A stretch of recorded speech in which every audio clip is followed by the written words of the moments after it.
TC, thank you for the time. Appreciate that. Let's talk about real change, the changes to the police department that were made last week, a duty to intervene, a duty to warn before shooting, a number of other things that were laid out. I'm curious, two things on that. Number one, how is that working as it rolls out? Number two, what else do you think should be added to it?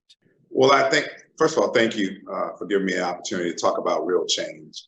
And I think the first two things that you identified, one, the duty to intervene has already, I believe, been incorporated. And the chief today is finalizing the policy on requiring a notice to shoot or before officers shoot. And so we're excited, and I think it's more than appropriate for those two to be one of the first two things that were implemented, because I think they will change at least how we interact with people, and I think build confidence in the community. And I think there's quite a bit more for us to be doing, and we're looking forward to working with the council as well as our police oversight board and the community, figure out what that looks like. We're spending time looking at best practices throughout the country, and I recently asked for a blueprint for some of those best practices as it relates to the types of policies and then the exact words for such policies to ensure that, again, what we're doing covers, I think, some of the concerns that police chiefs may have had throughout the country as it relates to building credibility and accountability. And here in Dallas, a federal judge banned the use of tear gas and what do you call it, less lethal ammunition. Should the city ban that permanently, since that was only a temporary ban from a federal judge?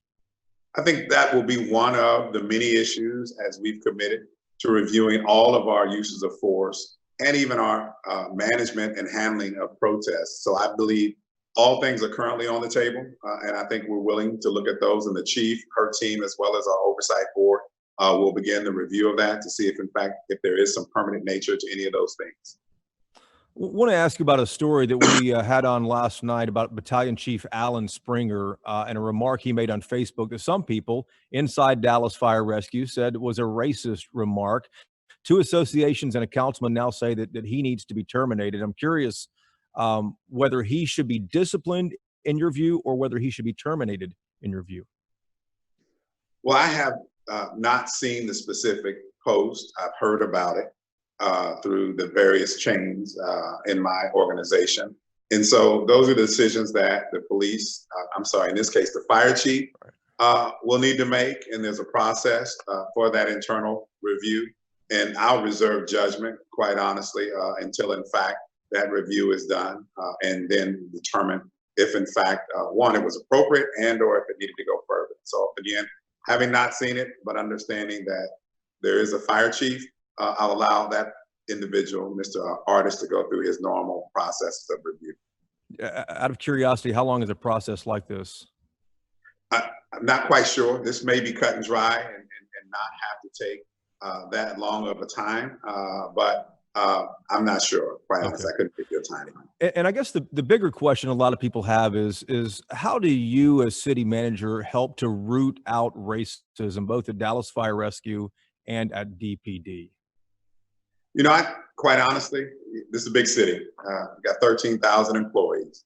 And so what I've been doing and have been committed to doing is finding a way to listen and observe, and in some cases, get in the room with many of my employees to hear about issues and challenges they may be having. Much of them, if not quite a bit of them, have nothing to do with race and other types of issues of discrimination.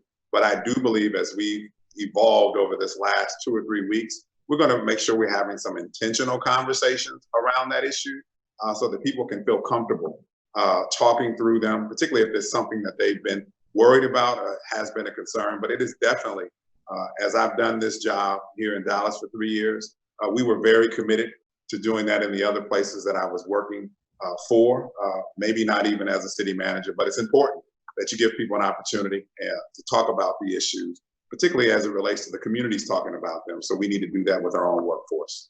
Yeah, and we're hearing obviously a lot from the community, and African Americans are saying there is systemic racism in policing, even in this city. Do you think that exists? Well, I think if it's in society, then you've got to see it in your organization, and it's going to show up. It may not be overt, but I think policies, rules, just history of how organizations have done things, whether in response to and or, now I wouldn't say purposely, there have been unintended consequences of many things that have been passed on from generation to generation. So I would not say that it does not exist in the city of Dallas, nor would I say it doesn't exist inside the police department or our organization proper. I want to ask you about what happened yesterday, TC. Neither you nor the police chief, nor the county sheriff, nor the district attorney, all African Americans, none of you guys got an invitation to the president's roundtable. I'm curious to know whether you think you should have had a seat at the table when he was in town. Well, I would say, with respect to not being invited, it wouldn't have probably been expected for me to be invited. I'm not an elected official, and I probably would have declined to go just because I'm an appointed official. As it relates to other elected officials who are in leadership positions, particularly in law enforcement, I think them not being invited, it probably would have been beneficial for them to be in the room. But again, I don't get to make those decisions, and I think they've both spoken at least how they feel about not being invited and what they might have shared should they have. I know the other big thing you're working on right now is the budget, because there are a lot of hard choices to make. I listened in on the last council meeting in May when you all talked about this. Can you give us an idea? Are you working on the assumption, I presume, that there will be a 3.5% revenue increase, which is the cap that the state allows? So that is one, the 3.5 is what our initial projection for the planned budget that we adopted last year in addition to the current year. So we're working from the assumption that that is the ceiling, not at this point stating whether or not that is where we will end up as it relates to how we set our tax rate. I think those discussions, one, will happen at council, but I know myself and my chief financial officer and my budget people are working very hard to look at ways to reduce expenses, to really try to marry up with the reduction in revenue we expect. And so again, nothing is solidified yet. We'll be having a brief conversation with council next week on some budget priorities, so that will help also further inform us as we look forward to August. And I know nothing's solidified yet, but even before the protests, were there any cuts that you were considering to the Dallas Police Department? You know what? Everything was on the table. I asked all of my departments to submit reduction related scenarios, police and fire included. I think the conversations lately have lent themselves for some consideration that as public safety proper represents almost 60% of the budget, that all areas need to figure out if there's a opportunity to, one, become more efficient, but also look to see if we might be able to redirect and redeploy those funds on the highest priority set by the city council. And what is the police department saying? Are there options? Is there money that the police department says that you can pull out of its budget and put somewhere else into maybe social work or something like that? You know, they have not spoken specifically about that. 87% of their budget is personnel. And so typically the conversation first starts with personnel. But in this case, as this conversation has evolved around reimagining public safety, I think there's going to be an intense look and opportunity to fund programs such as Right Care, where we're looking at putting mental health practitioners out in the field to help us de-escalate and look at some of the challenges. So I think, again, as we look through and work with the police department, as well as our fire department and all departments, to figure out if there's a better way, whether it's the increases that we might have expected, to be more progressive around some of the issues that are root cause. I think all those things, again, throughout the organization, not just picking on the police department. If there's a way to put officers that are being deployed in situations where they really need to be at and not have to send them to places and doing things that they should not be engaged in, then I think we'll look for those opportunities and be able to reallocate and look at how we can find a way to spend those dollars more effectively. A couple last questions here, TC, and we'll let you go. You said at the last council meeting there will have to be a day of reckoning when it comes to services, and it's my expectation that the city council will probably not like those choices. Give the public an idea of what realistically is coming, because there is a budget shortfall in Dallas. There's one in every city across the state. What is actually on the table that might be cut? Parks, libraries, what are we talking about? You know, I don't want to get in front of decisions that haven't been made yet. But our core services, from police, fire, public works, those are all things that we may have to delay and defer some things, particularly around infrastructure related things, which is not something that the council wants to do.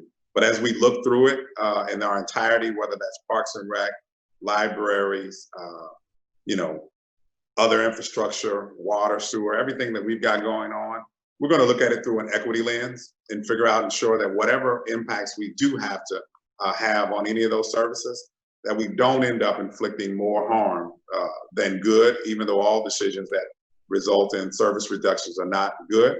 I truly believe we'll find a way through this. We're going to look at every other alternative resource besides general fund to figure out how we can close that gap. And I don't, quite honestly, if I was a betting person, I think we'll be better than we think we are expecting to be, quite honestly. And so I've got very smart people in my budget office. We've got a team approach to our overall city budget.